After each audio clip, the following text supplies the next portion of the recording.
Sensé, c'est une petite commune de 600 habitants au sud-ouest de la Vienne, traversée par la Vaune.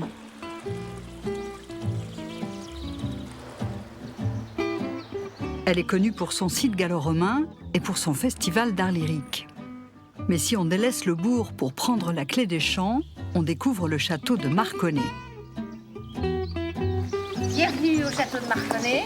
Une immense bâtisse du XIIe, XVe et XVIIe siècle, dont la propriétaire est aussi Madame la maire. Il y avait deux ponts, le pont pour les piétons et le pont pour les charrettes. Un pont qui s'ouvrait et qui se fermait comme ça, un système de contrepoids. Et on était donc entouré de douves par mesure de sécurité, de manière à ce que le château ne soit pas facilement attaquable.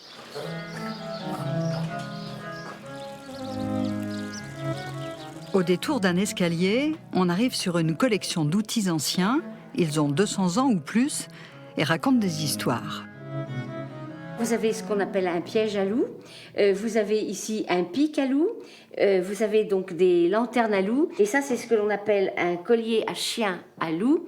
C'est-à-dire que vous mettiez ça autour de la gorge du chien pour que le loup ne puisse pas égorger le chien.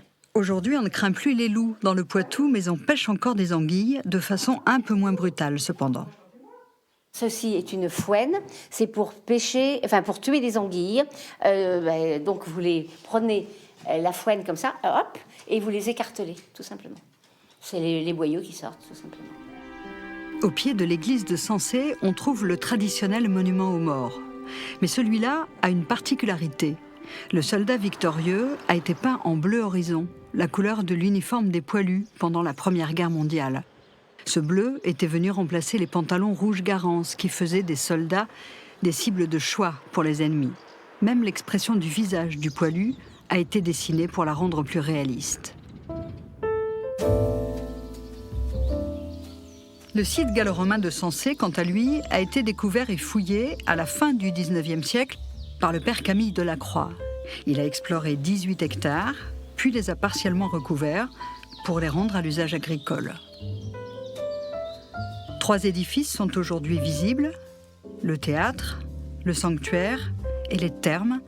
C'était un lieu de vie sociale.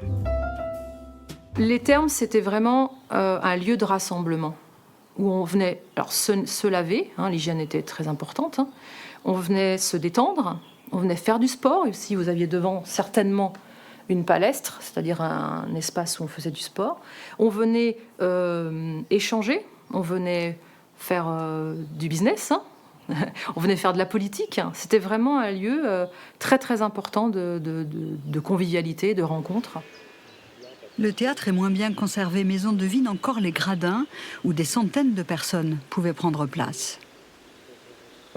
6600 spectateurs dans le théâtre. Alors, il faut imaginer, en fait, quand j'accompagne des gens, je leur dis, pour avoir l'élévation de ce théâtre, c'est à peu près 15 mètres de haut, vous mettez votre doigt en haut du monument, ici, en haut des gradins, et puis vous le faites tourner autour de vous, et vous verrez jusqu'où montaient les gradins, finalement.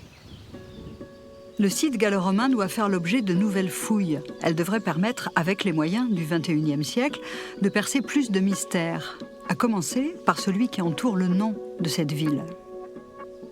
Ce qui serait extraordinaire, c'est de trouver une inscription épigraphique qui nous permette de connaître le nom de cette ville gallo-romaine. Alors là, si vous voulez, ça serait un cadeau extraordinaire, peut-être d'Apollon ou de Mercure, de savoir enfin comment s'appelait cette ville.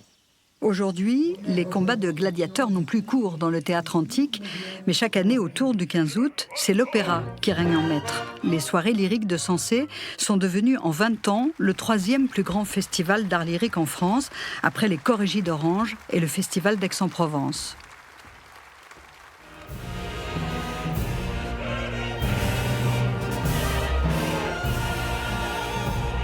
Cette année, c'est le Barbier de Séville de Rossini qui devait être donné en août.